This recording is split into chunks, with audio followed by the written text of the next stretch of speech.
Barricadings पर चढ़ गए, सचिवालय को घेर लिया, यहां तक कि पुलिस के हाथ पांव फूल गए। दोस्तों, कांग्रेसियों ने जबरदस्त प्रदर्शन किया है। पुलिस के हाथ पांव फूल जाते हैं क्योंकि जिस तरीके से कांग्रेसी बैरिकेडिंग्स पर चढ़ते दिखाई देते हैं, जबरदस्त प्रदर्शन करते दिखाई देते हैं, इससे मौजूदा उत्तराखंड की सरकार को काफी कुछ झेलना पड़ रहा है।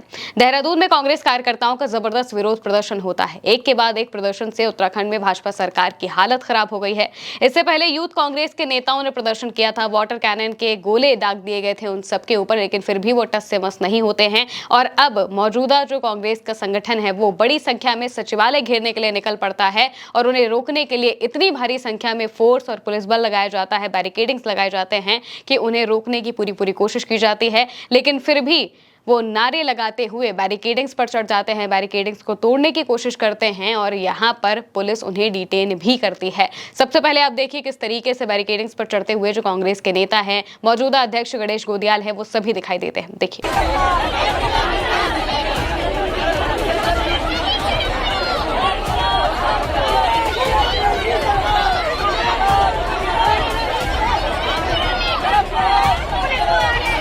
इसके अलावा जबरदस्त नारेबाजी की गई है। उत्तराखंड में जबरदस्त प्रदर्शन किया गया है कांग्रेस की तरफ से। इसमें जो वजहें हैं, वजहें एक नहीं बल्कि बहुत सारी है। भूमाफियाओं का मामला है, सरकार जिस तरीके से जमीनें दे रही है, जमीनें बेच रही है, उसका मामला है। और वहीं बेरोजगारी को लेकर भी जबरदस्त तरीके से प्रदर्शन कांग्रेस की तरफ से किया जाता है।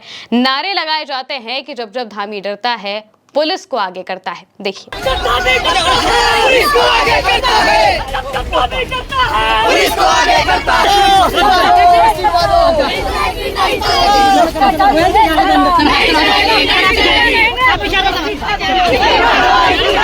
दरअसल उत्तराखंड में कथित भूमि घोटालों, भूमाफियाओं के बढ़ते प्रभाव और सरकारी जमीनों के हस्तांतरण के विरोध में कांग्रेस ने सचिवालय कूच किया। प्रदेश अध्यक्ष गणेश गोदियाल के नेतृत्व में निकले प्रदर्शन को पुलिस ने सुभाष रोड पर बैरिकेडिंग लगाकर रोक दिया। इस दौरान कांग्रेस के कार्यकर्ताओं और पुलिस के बीच धक्का मुक्की हो जाती है, जबकि कई कार्यकर्ता बैरिकेडिंग्स पर चढ़ जाते हैं। तस्वीरें आपके सामने है किस तरीके से बैरिकेडिंग्स पर चढ़कर वो नारेबाजी करते हुए दिखाई देते हैं। बाद में पुलिस ने गणेश गोदियाल समेत कई नेताओं और कार्यकर्ताओं को हिरासत में लेकर पुलिस लाइन भेज दिया। प्रदर्शन से पहले कांग्रेस कार्यकर्ता प्रदेश कांग्रेस मुख्यालय में एकत्र हुए थे, यानी कि इकट्ठा हुए थे। यहां से प्रदेश अध्यक्ष गणेश गोदियाल के नेतृत्व में जो कार्यकर्ता हैं वो पैदल जुलूस निकालते हैं और फिर सचिवालय की ओर बढ़ते हैं। सचिवालय कूच का कार्यक्रम था, लेकिन सुभाष रोड पर पहले से ही तैनात भारी पुलिस बल ने बैरिकेडिंग लगाकर उन्हें आगे बढ़ने से रोक दिया, जिसके बाद काफी देर तक धक्का मुक्की और हंगामा चलता रहा। इसके बाद गणेश गोदियाल है, उनका बयान सामने आता है। वो अपने बयान में क्या बताते हैं, सुनिए। शादियां नहीं हो पा रही है बेरोजगारी के कारण, रो रही है माएं, उनके पिता रो रहे हैं। बच्चे को बेरोजगार देखकर उनकी शाम की रोटी कम हो जाती है और ये सरकार में बैठे हुए लोग अपने पुस्तकों के लिए धन इकट्ठा कर रहे हैं हमारी जमीनों को बेचकर। दोस्तों, गणेश गोदियाल अपने बयान में कहते हैं कि बेरोजगारी इतने चरम पर पहुंच गई है कि युवा परेशान है और बुरी तरीके से उनके परिवार वाले भी परेशान हो रहे हैं। इसके अलावा वो पोस्ट करके लिखते हैं, प्रदेश की हजारों एकड़ भूमि को भूमाफियाओं के हवाले करने की साजिश, भूमि घोटाले और सरकार की निष्क्रियता के खिलाफ कांग्रेस कार्यकर्ताओं ने सचिवालय का घेराव कर जोरदार धरना प्रदर्शन किया और जवाबदेही की मांग बुलंद की। हरिद्वार से लेकर सिडकुल तक कई गंभीर अनियमितताएं सामने आने के बावजूद सरकार प्रभावी कार्रवाई करने में विफल रही है। उत्तराखंड की अस्मिता, जल, जंगल और जमीन तथा आने वाली पीढ़ियों के भविष्य की रक्षा के संकल्प के साथ कांग्रेस पार्टी जनहित के हर संघर्ष को पूरी मजबूती और प्रतिबद्धता के साथ आगे बढ़ाती रहेगी। जनता की आवाज को दबाया नहीं जा सकता और उत्तराखंड की अस्मिता से खिलवाड़ किसी भी कीमत पर बर्दाश्त नहीं किया जाएगा। इस मौके पर बड़ी संख्या में जो नेता हैं वो मौजूद होते हैं।